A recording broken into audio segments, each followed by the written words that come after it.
एक महात्मा ने बताया, अगर मनुष्य कुत्ते को रोटी खिलाने के 8 फायदे जान जाए तो कभी दुखी नहीं होगा। महात्मा ने बताया, कुत्ते को एक टुकड़ा रोटी खिलाने से क्या फल मिलता है। एक समय की बात है, एक जंगल में एक महात्मा उपदेश दे रहे थे। तभी एक शिष्य ने पूछा, गुरुदेव, मेरे मन में प्रश्न उठ रहा है। महात्मा ने कहा, पूछो, निसंकोच होकर पूछो, आपके मन में वह कौन सा प्रश्न उठ रहा है।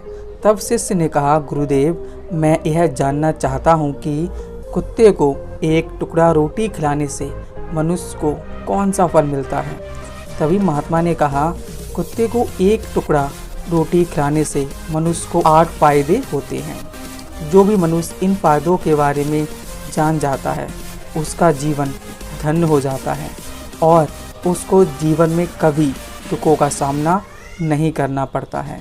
जो भी मनुष्य पृथ्वी लोक पर कुत्ते को एक टुकड़ा रोटी खिलाता है उसे 8 फायदे होते हैं और वह जीवन भर सुखी रहता है और उसे मृत्यु के बाद मोक्ष की प्राप्ति होती है। महात्मा ने कहा, अक्सर मनुष्य कई मौक़ों पर कुत्ते का नाम लिया करते हैं। किसी को गाली देते समय भी मनुष्य की जुबान पर कुत्ते का नाम आता है। मनुष्य गाली आदमी को देता है परंतु कुत्ते का नाम होता है। भगवान बुद्ध ने कहा कि एक समय की बात है, एक काले रंग का कुत्ता था। वह बहुत ही लाजवाब था और भूखा प्यासा था। गांव में सभी के घर जाता था परंतु उसे कोई भी व्यक्ति रोटी का टुकड़ा नहीं देता था। भूख के मारे इधर उधर घूमता रहता। वह गांव के बाहर नदी के किनारे एक ऋषि के आश्रम पर पहुंच गया और उनसे कहने लगा, हे मुनिवर, मुझे लगता है आप बहुत ही विद्वान और ज्ञानी हैं, इसलिए मैं भूखा प्यासा आपके पास आया हूँ। कृपा करके आप मुझे टुकड़ा रोटी दीजिए जिससे खाकर मैं अपनी भूख को शांत कर लूँ। तभी वह ऋषि कहते हैं, देखो, तुम्हें गांव में एक टुकड़ा रोटी का किसी ने नहीं दिया जिससे तुम खाकर अपनी भूख मिटा सको। महात्मा ने उसे पेट भर खाना दिया जो वह कुत्ता चाहता था। फिर वह कुत्ता बोला, हे मुनिवर, आप मेरी बातों पर विश्वास नहीं करेंगे। तभी वे बोले, तुम बताओ तो मैं तुम्हारी बातों पर विश्वास अवश्य करूँगा। मुझे तुम बहुत ही लाचार दिखाई पड़ते हो। तभी वह रोकर कहता है, ठीक है मुनिवर, मैं तुम्हें अपनी बीती बताता हूँ। वह मुनिवर से कहता है, दुनिया के लोगों, हम पर रहम करो। हमारा कोई धर्म नहीं होता, कोई घर नहीं होता है, खाना खाना हमें नहीं आता है, हमें वस्त्र पहनना नहीं आता है, इसलिए सर्दी गर्मी और बरसात में हम ऐसे ही घूमते रहते हैं। हमें पढ़ना लिखना नहीं आता है। वह कहता है, मुनिवर, आपकी तरह हमें अनुशासन नहीं आता, हमें आपकी तरह बोलना नहीं आता। यह हमारा दुर्भाग्य ही है, परंतु हमें आपकी तरह भूख भी लगती है। चोट लगने पर हमें आपकी तरह पीड़ा भी होती है, हमें आपकी तरह रोना भी आता है, इसलिए हम पर दया दिखाई है। ईश्वर ने हमें वैसे भी कष्ट देकर ही भेजा है। ऊपर से लोग हमें परेशान करते हैं और हम आपकी तरह मनुष्य नहीं हैं। हम पराधीन जीव हैं। जो हमारा जन्म हुआ था उस समय हमारे आँख कान बंद थे। कह नहीं सकते कि उस समय आपके जन्म पर जैसे नाच गाना होता है, बाजे बजते हैं, खुशी मनाई जाती है, हमारे जन्म पर भी ऐसा हुआ होगा। हमारे जन्मों पर किसी ने खुशी मनाई होगी। हम जिस बिछौना पर थे वह नरम था परंतु सर्दी बिल्कुल नहीं लग रही थी। मैं मन में सोच रहा था कि किसी बड़े घर में पैदा हुआ हूँ, लेकिन जब हमारी आँख खुली तो मैंने देखा कि हमारी माँ, जिसे आप लोग कुतिया बोलते हो, वह अपने 5 बच्चों को छाती से चिपक कर एक राख के ढेर में पड़े थे। हम 5 भाई थे, बाकी 4 भाई तो लाल और भूरे रंग के थे और मैं अकेला ही काले रंग का था। सबसे छोटा ही था इसलिए कमज़ोर था। मेरी माँ हम लोगों के पास कम आती थी क्योंकि उसे भी अपने भोजन की व्यवस्था करनी पड़ती थी। उस एक माँ पर हम 5 भाई निर्भर थे। वह बेचारी अपने भोजन के लिए इधर उधर दौड़ती रहती थी। कभी भोजन मिल जाता था, कभी भोजन नहीं भी मिलता था, लेकिन वह हमेशा हम पांचों का पूरा ख्याल रखती थी। आखिर हमारी माँ थी, रात भर जागकर गांव की रखवाली करती थी। किसी की मजाल नहीं थी कि कोई अनजान आदमी बुरी नीयत से गांव की तरफ भी आ जाए। दूसरे गांव के कुत्ते भी हमारी माँ के डर से गांव में नहीं आते थे। गांव के किसी किसान के खेत में कोई जानवर बड़ी फसल खाने आता तो हमारी माँ उसे दौड़कर भगा देती थी। गांव वाले के लिए इतना सब करने के बाद भी कोई भी मनुष्य हमारी माँ को भोजन नहीं देता था। भोजन के लिए हमारी माँ को मजबूर होकर छीना झपटी करनी पड़ती थी। कई बार तो लोग उसे लाठी डंडों से पीट पीट कर भगा देते थे। बेचारी उस दिन भूखी प्यासी रहकर पेट की आग से जलती रहती थी। महात्मा ने कहा, कुत्ता कहता है, आखिर भूख तो हमें आपकी तरह ही लगती है। ऊपर से उसे अपने बाजू बच्चों की चिंता भी लगी रहती थी। आखिर मौजूद ही भूख उसे चैन से बैठने नहीं देती थी और गांव वालों का भी उसे देखकर हृदय नहीं पसीजता था। तो बेबस होकर उन लोगों के घरों में चोरी से घूमना पड़ता था और खाने की कोई चीज़ मिल जाती तो उसे अपने पेट की आग बुझा देती थी। कई बार तो लोग उसे खाने की वस्तु ले जाते हुए देख लाठी डंडे लेकर उसके पीछे बढ़ जाते। कुछ लोग तो कई बार उसे घर के अंदर बंद करके पीटते थे, हमारी माँ का बुरा हाल कर देते थे। फिर वह कुत्ता ऋषि से कहता है, हे मुनिवर, हमारी माँ ने क्या बिगाड़ा था?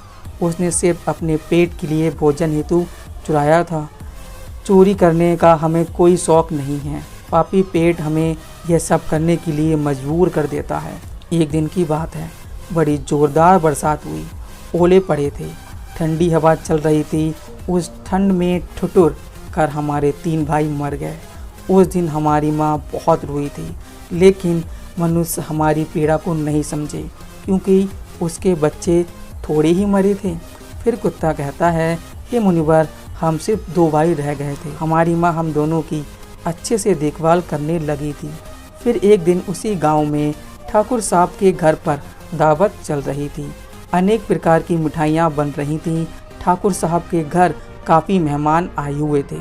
हमारी माँ कुछ खाने की तलाश में बार बार उधर जाती है, लेकिन लोग उसे दुत्कार कर भगा देते थे। किसी को उस पर इतना भी तरस नहीं आया कि एक रोटी उस बेचारे को खाने के लिए दे दें।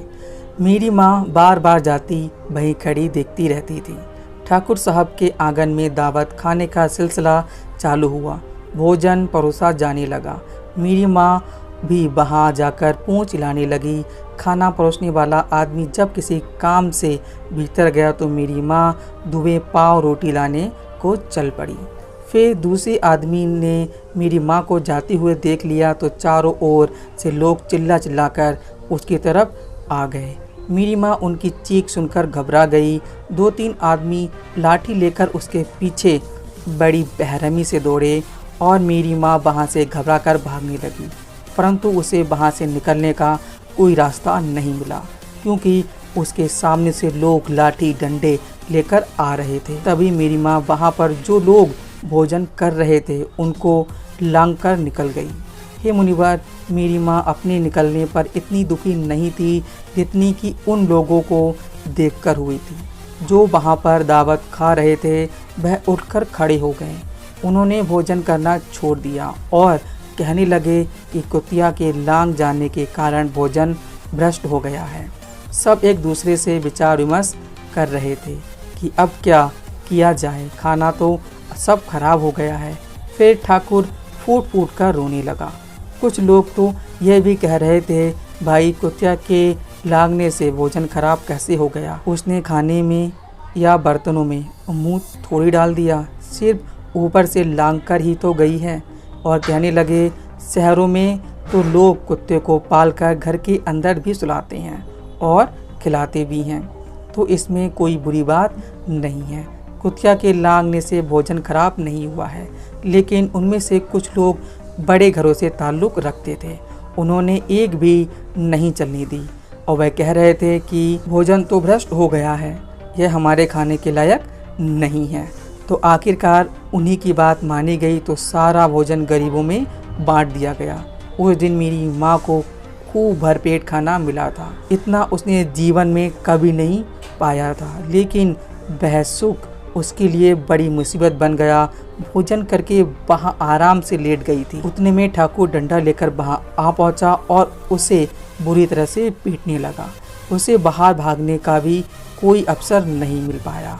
डंडे की चोट से वह पूरी तरह से चिल्लाने लगी। माँ का विलाप सुनकर पत्थर भी पसीज जाता, लेकिन उसके हृदय को जरा सा भी रहम नहीं आया। उसे कठोरता से पीटता रहा। उसकी चीख पूरे गांव में सुनाई दे रही थी।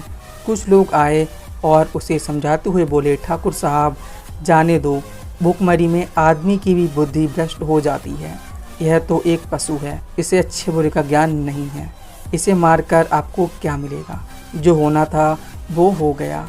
लोगों के समझाने के बाद उसने हमारी माँ को पीटना बंद किया। माँ ने आकर सारी कहानी हम दोनों भाइयों को सुनाई। सोचा कि कितना कष्ट रहा है। हम दो का जीवन आदमी एक रोटी के टुकड़े के बदले चोर की जितना पीटता है। महात्मा से वह कुत्ता कहता है, धिक्कार है ऐसे लोगों पर जो हम लोगों की पीड़ा को नहीं समझते। महात्मा से वह कुत्ता कहता है, एक दिन की बात है, उसी गांव के बाहर एक महात्मा आकर ठहरा हुआ था। उसने अपने भोजन का जरिया बनाया और उस पर दाल बनाने के लिए रख दी। उसके बाद आटा गूंथकर रख दिया। वहीं पास में पानी पीने चला गया। कहीं से मेरी माँ घूमते हुई वहाँ पहुँच गई। उसने और देखा कि सोचने लगी कि शायद यहाँ कोई मालिक नहीं है। यह सोचकर वह आटे को खाने लगी। उधर उस ब्राह्मण ने देखा उसका आटा कुतिया खा रही है तो वह बहुत दुखी हुआ। वह बेचारा रोने लगा क्योंकि वह भी 2 दिनों का भूखा था और थका हुआ था। कुछ लोगों ने उसे कहा, ब्राह्मण देवता, इस कुतिया ने तुम्हारा भी आटा बिगाड़ दिया। ठाकुर साहब की तो पूरी रसोई भी रौंद कर रख दी। ब्राह्मण दुखी होता हुआ बोला, भाई मुझे क्या मालूम था, यह दुष्ट मेरे आटे को खाने की आस लगाए बैठी है। ब्राह्मण लाठी लेकर उस कुतिया के ऊपर टूट पड़ा। वह उस आटे को ठीक से खा भी नहीं पाई थी, उससे ज़्यादा उस पर लाठी बरस गई। महीनों तक मेरी माँ एक पैर से लंगड़ाते हुए घूमती रही। समझ में आया कि आदमी कितना खुदगर्ज है। हम उसका कोई भी कार्य करते हैं तो वह हमें नहीं समझता है। हे मुनिवर, हमारी गलती क्या है? यह मुनिवर, हमारी गलती यह है, हम उन्हीं मतलबी इंसानों के अधीन रहना चाहते हैं। यह उन्हें नहीं पता हम उनके घर की रखवाली करते हैं। साथ ही साथ और भी बहुत सारे लाभ हैं जो मनुष्य नहीं जानता है। महात्मा ने कहा, यदि मनुष्य कुत्ते को रोटी खिलाने के फायदे जान जाए तो अपने जीवन में होने वाले नुकसान से बच सकता है। आज मैं आपको बताऊंगा कुत्ते को रोटी खिलाने के 8 फायदे मनुष्य को पता नहीं हैं।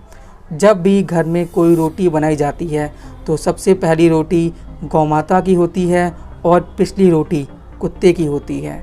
महात्मा ने कहा, ऐसा ही विधान भगवान ने बनाया था, लेकिन भगवान की बनाई उस विधान को भूलकर मनुष्य अगली और पिछली रोटी स्वयं ही खा जाता है।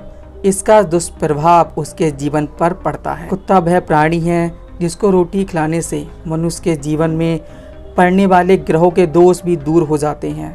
महात्मा कुत्ते को रोटी खिलाने का पहला फायदा, कुत्ते को रोटी खिलाने से शनि का नकारात्मक प्रभाव कम हो जाता है। शनि ग्रह जब अपनी कुदृष्टि डालता है तो मनुष्य को बर्बाद कर देता है। जिस व्यक्ति पर उसकी महादशा आरंभ हो जाती है तो बने काम अपने आप बिगड़ने लगते हैं। वह मनुष्य आर्थिक तंगी का शिकार हो जाता है। उस स्थिति में व्यक्ति यदि कुत्ते को रोटी खिलाता है तो उस घर पर शनि का दुष्प्रभाव बहुत ही कम हो जाता है। कुत्ते को रोटी खिलाने का दूसरा फायदा, कुत्ते को रोटी खिलाने से भाग्य आपके पक्ष में हो जाता है। आपके घर के अंदर नकारात्मक शक्ति नष्ट हो जाती है। कुत्ते को रोटी खिलाने का तीसरा फायदा, कुत्ते को रोटी खिलाने से माता लक्ष्मी प्रसन्न हो जाती हैं और आपके घर में धन दौलत की कभी कमी नहीं होती है। कुत्ते को रोटी खिलाने का चौथा फायदा, कुत्ते को रोटी खिलाने से आपके ऊपर कभी कर्ज नहीं होता है और जो पहले से आप पर उधार है उससे भी मुक्ति मिल जाती है। कुत्ते को रोटी खिलाने का 5वां फायदा, कुत्ते को सुबह शाम भोजन देने से आपका व्यापार बहुत अच्छे से चलता रहता है।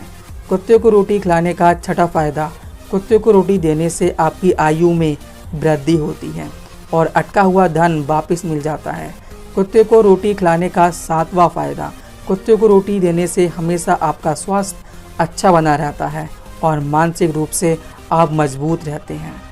आपका मन हमेशा ऊर्जावान रहता है, आपके विचार आपके मन के अंदर आते हैं। कुत्ते को रोटी खिलाने का 8वां फायदा, कुत्ते को रोटी खिलाने से भगवान प्रसन्न रहते हैं, क्योंकि भगवान को समस्त जीवों की चिंता रहती है और जो समस्त जीवों पर दया करता है, भगवान भी उस मनुष्य से हमेशा प्रसन्न रहते हैं। भगवान की कृपा सदैव उस परिवार पर बनी रहती है।